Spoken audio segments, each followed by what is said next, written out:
This morning, the perpetrator of the Austin serial bombings was confronted by officers in that area. He was identified as Mark Anthony Condit, and his age has ranged from 23 to 24. I've seen those two ages in various sources. So when he was confronted, he was in his vehicle, and as he was approached by SWAT officers, he detonated a bomb inside and killed himself and injured one of the officers, uh, theoretically bring an end to this reign of terror, but also causing fear among officers that there may be other people involved with this, um, or there may still be packages out there that he left that haven't been picked up yet. So it's a bittersweet ending. Um, Let me say hello to Donahue and Dirk. So greetings to both of you. Um, Dirk, that was what they were saying, that people don't know for sure what exactly the full extent of the madness relating to this is involved. Hello, Splendor Gaming. Officers also killed that school shooter. I'm going to address that later on, um, if I am able to get the time for it.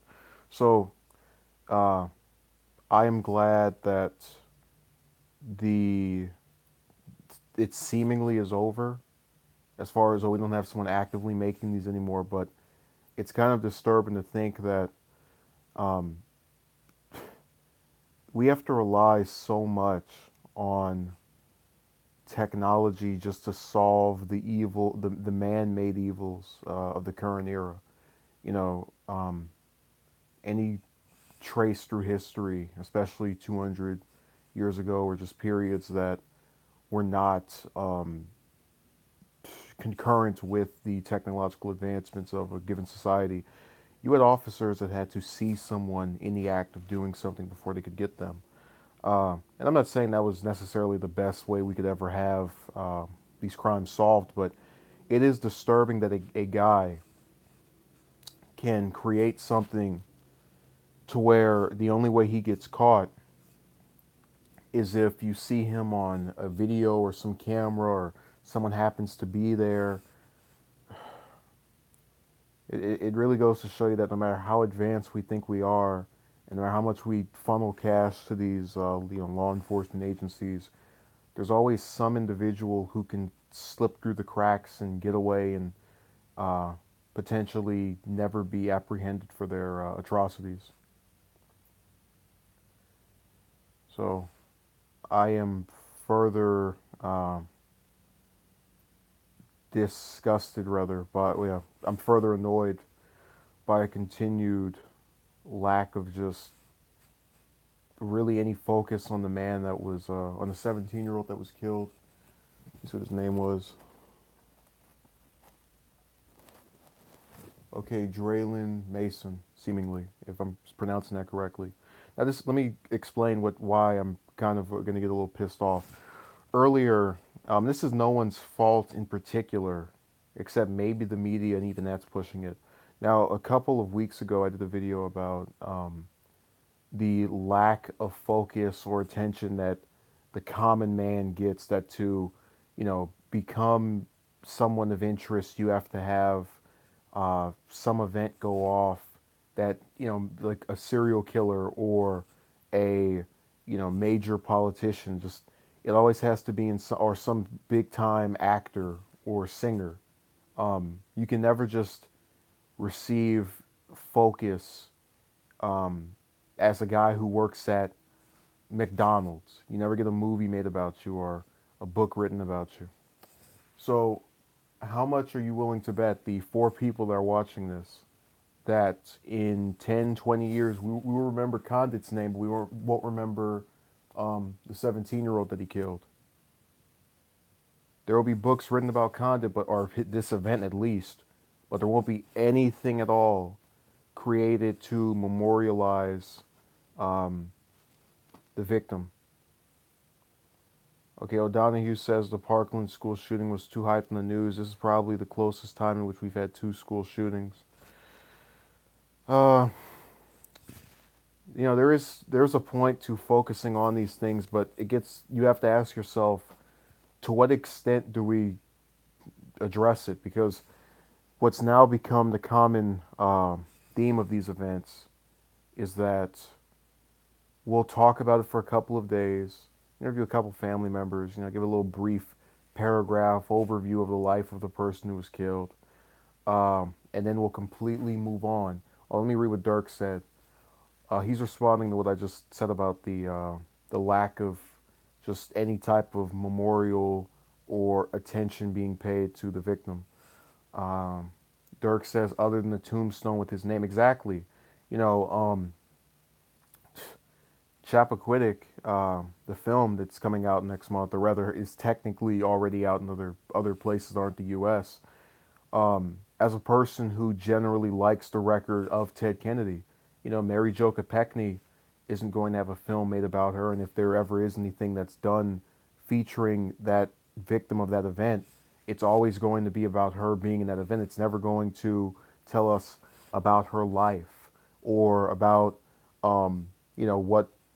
what she had going on or what her aspirations were. These are all things that are never going to be on film or documented. And it's the same thing here where the perpetrator or a person involved with this that caused it gets all this focus put toward them, but then the guys who suffer are just completely ignored. And look, you don't have to make a movie about somebody to pay attention to them, but we've got enough of these supposed writers walking around here. They can write some novels about the various people involved in these events. A lot of times when you have these things go off, these tragedies, even if it's one person that ends up, or two or three or however many, getting uh, murdered, their family members and friends live on and still are there to retell various parts of their lives, more often than not. So I just think it's sad that this will be at least Riva Splendor Gaming is saying, there will always be nuts who slip through the cracks. We can only try our best to minimize it. I heard about Maryland. The officer acted immediately, and two students were injured, but none died. In Florida, Sheriff Israel ordered men not to go in without someone with a body camera, and they never should have obeyed that order. Many lives could have been saved with immediate action like MA. Yeah, let's not forget about the Columbine record of officers where they just sat there and watched people having to save themselves.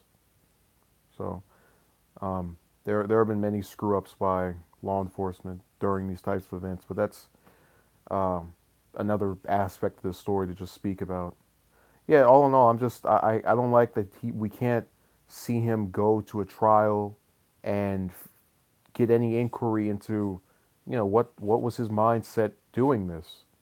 Um, I'm starting to get flashbacks to October with the Vegas shooter, who up until that event, by all accounts, was a fairly decent guy in the standards of the just obeying laws and not having these quarrels and fights and disputes.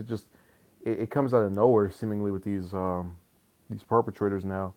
Okay, John O'Donohue says the Columbine shooters actually went to die fighting the officers. All right. Uh, so I'm just really kind of wordless because when I react to these things, it starts getting to a point where you feel as though, since they happen so often, and since you've seen the aftermath repeatedly, you already know what's going to happen. I know that in the next couple of years, we're going to see a couple of articles written about this, looking back on it. There will be some articles, maybe even a book discussing the.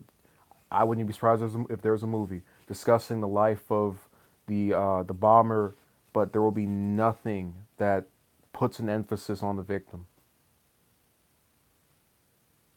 And that's what's sad about me with all of these. Yes, it's important to remember what happened to them, but I mean, all I know about this 17-year-old is that he was unfortunately the victim of someone who knew nothing about him. Yeah, Dirk, your ears get numb to these because they're so common. Think about this. If if one day you're walking down the street and the guy walks behind you and just assaults you in the back of the head, and you go, "Ah, man, what was that?" So a day passes after you've kept walking and you go home, and he socks you in the back of the head again. You go, oh, what was that? And then every day for the next 3 years, he socks you in the head, and you go, ah, what was that? That ah, what was that is not going to be as strong. And whether you want to admit it or not, you're going to start feeling as though um, there isn't much in the way of just surprise anymore because you're used to it now. You're desensitized.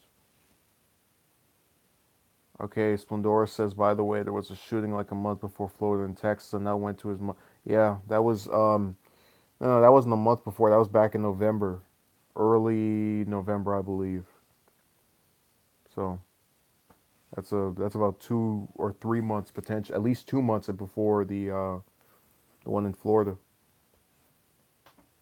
So I'll have something else out later. Um, Hopefully the rest of you are staying safe. And I don't really know what else to say. I mean, I always thought that if you just keep yourself in a scenario to where you don't go out and just interact with certain repercussions, the guy who's changing lanes over and over again is more likely than anyone else to get into a car accident. But with this, I don't even know what to tell you, what to say about prevention, because you open a box and it blows up and then you die. So I don't know what else to recommend, but I'll try to have something else out soon. Yeah, not even safe at home, Dirk, and that's even more disturbing than most of these different shootings. Okay, the one of hope says it's truly sad, but it is true. You get so used to these situations happening days after another one has happened. Splendora Gaming says, oh well, it did not get a lot of coverage regardless. I thought it was around a month before, but it just did not get much coverage. Yeah, we talked about it for a few days, we move on. Columbine is only as readily known as it is now because it was the first one that was revolutionary in horrible ways, but it was still something that we took seriously because it was brand new. It was the first of its kind. So thank you. Uh, I'll have something else out later. Have a good day.